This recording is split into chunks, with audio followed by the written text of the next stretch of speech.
Hey everybody, it's LexxMarie again. So I wanted to do a video on Savannah Spurlock, and I know that her body's been found and confirmed and everything, but I just wanted to give her like a little acknowledgement and just talk about the comparisons to what I've received versus where she was found. The field with trees on one side was really important, obviously.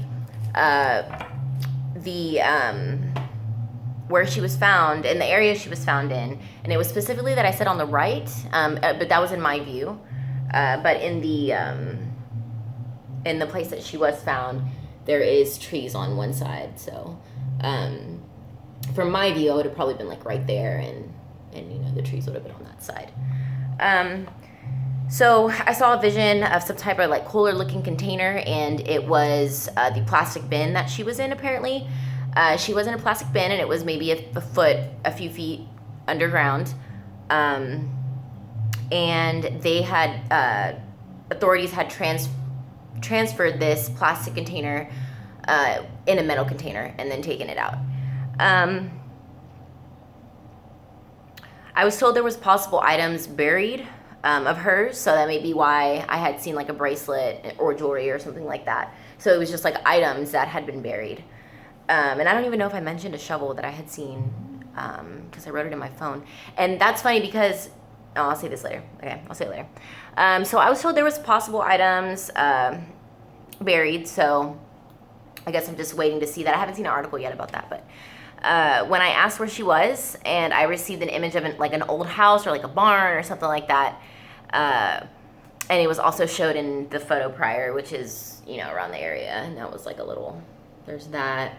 It's also a little red and dingy, so when I seen red, it could have been that as well. Now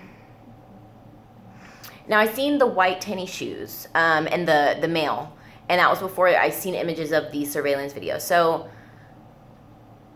that was kind of self-explanatory, I suppose, but it's also very broad. But now that everything has came to light, the last person she was seen with had white tennis shoes on, and it was a white male. And that was a person who is now charged in connection with her disappearance. So, and then that's the photo of, her being last seen. And then that's the, sorry, the glare. But obviously he's wearing white tennis shoes, white male. So that was just some of the things I received to be true. I just do want to say to the family that I'm sorry she transitioned this way. It's kind of difficult for people to understand or feel peace because they know, something happened and they just don't know what. There's no answers yet. And there may be answers. He may confess about something, or, something may come to light, or forensics may be able to, do more on that. But as of now, I remember the day that I did the reading, or the second reading, which was the day before her body was found. That day, she was like knocking on my door, and that's how I knew she was a strong presence. But whenever she did that, it wasn't any images like, anything that I could see other than the shovel is what I seen. And I had wrote it down on my cell phone and I forgot to talk about it. But with that, I also received an image of her, and she was just like she smiled this genuine smile, and it was a day before she was found. And so I truly, and I didn't know, I didn't understand why it was a genuine smile, and I was just like, okay, I'll talk about it next time, or, whatever. But that lets me know that she is happy that her body's found, and she's happy that her family has closure.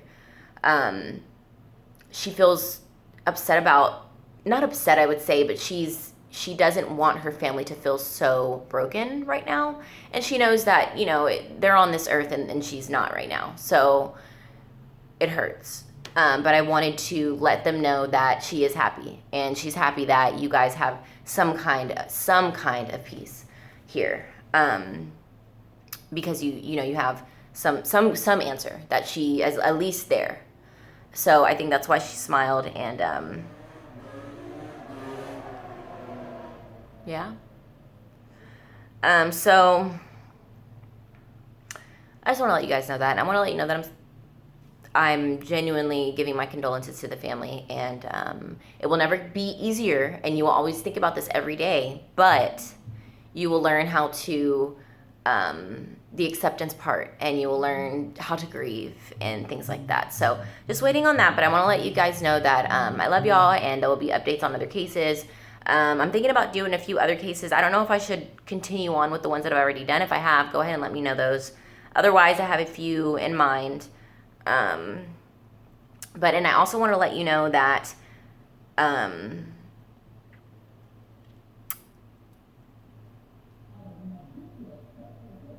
sorry, I'm reading what I said because I don't have, my brain is scattered. Okay, so I just want to let everybody know to please do not email me to book unless you're ready right then and there to book that week. The reason why I say that is because I get a lot of emails and a lot of like talking and a lot of things that I will talk to you about it, but it needs to be whenever you're ready to book and you have the means to do so. So once you have that in your bank account and you're ready to talk to me and chat with me that week, then email me. And so it'll be easier for me to, it'll be easier process for me. Because I'm making my website right now. So that's in the process. But until then, it needs to be more structured. So just email me whenever you're ready that week. And then that day that you email me, then we will do, the process of, payment and all that. And then we'll go on with the session. Otherwise, that's it. I just wanted to say, I just wanted to acknowledge Savannah and just let everybody know that she is smiling because her family found her body. And to everyone else who had, knew her and loved her, just know that she's okay now. And the smile on her face, things do happen. And even though you pass in traumatic ways, it doesn't mean that you're not at peace. So, all right. Bye. You guys have a good one.